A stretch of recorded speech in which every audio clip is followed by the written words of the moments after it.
the one and only Lord Caleb. I'm grateful to be back here on the edge of the hill, bringing you guys to the edge of your consciousness and right past that hill, where you actually get that change. Today, discussing conditioning. Very quick and brief analogy. You must drop your conditioning in order to actually see the flaws and errors of your ways. You must drop your conditioning if you actually desire to learn how to self-develop, but it goes beyond self-development. It goes to, after you develop yourself, you can then develop the community. You can then develop the whole as a globe. But it all starts with the individual person. And to develop your individual self, you must cancel, relearn, recondition, and reprogram your mentality, your subconscious mind, your id, your ego, your super ego, all have to be in accord with the goals that you desire for yourself, community, and globe you live within. Really, you can compare conditioning to smoking cigarettes in the sense of its benefits you get from quitting. When you quit cigarettes, 4 hours later, your lung capacity increases. Blood circulation improves. When you quit cigarettes, a week later, the amount of toxins in your body is decreased by at least a quarter, 20%. When you quit cigarettes, you can replace cigarettes with almost any other bad habit, but when you replace cigarettes after, let's say, a 90-day period, your health's not back to peak optimization, but the general improvements that you'll be receiving in your life,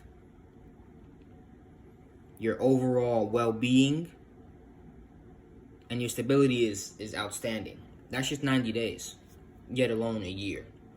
And it's the same thing, exact same thing for conditioning.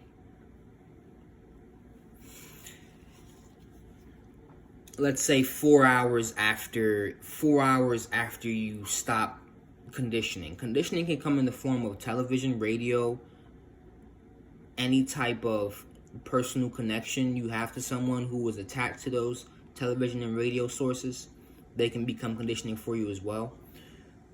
Those three I'll focus on for now in this conversation.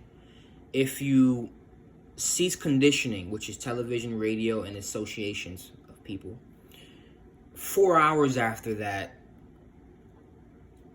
you're then no longer concerned about specific talking points, hot seat subjects, and political randomness that is filled in those conditioning spaces and people and places. Now, when you cease conditioning after a week, you start to notice behaviors, emotions, and ideas of other people who are still engaged with that conditioning to be slightly foreign. You start to witness your own ideas and start to think that you are even thinking unconditionally, unconventionally. When you discontinue your conditioning, let's say after 90 days, you actually will have a renewed subconscious. Same thing with cigarettes. You're not going to be optimal health. You're not going to be back to square one of your health as a child.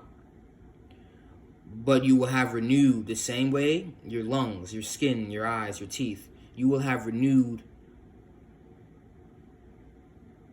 or have reset the well-being of your subconscious mind, your id, your ego, your super ego. You have renewed all of those things. Now, a lot of times, for myself included, what people don't understand is when you detox or remove something from your life, you then have to go through a period after that of, number one, making sure you're actually committed to that change. Because if you're not, you're going to relapse and go right back. After you detox, you have to make sure that you re-educate yourself now on how to live after that. Beyond that, you have to restore, reinvigorate, and refresh. Let's look at how we restore after conditioning. Okay, cool. How would you restore after quitting smoking?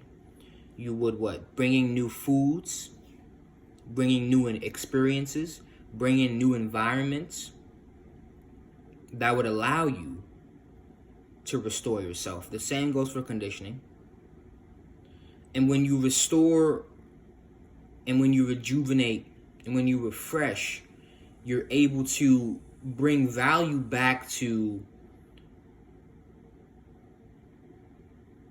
a place that was just recently destroyed. Because if you consider the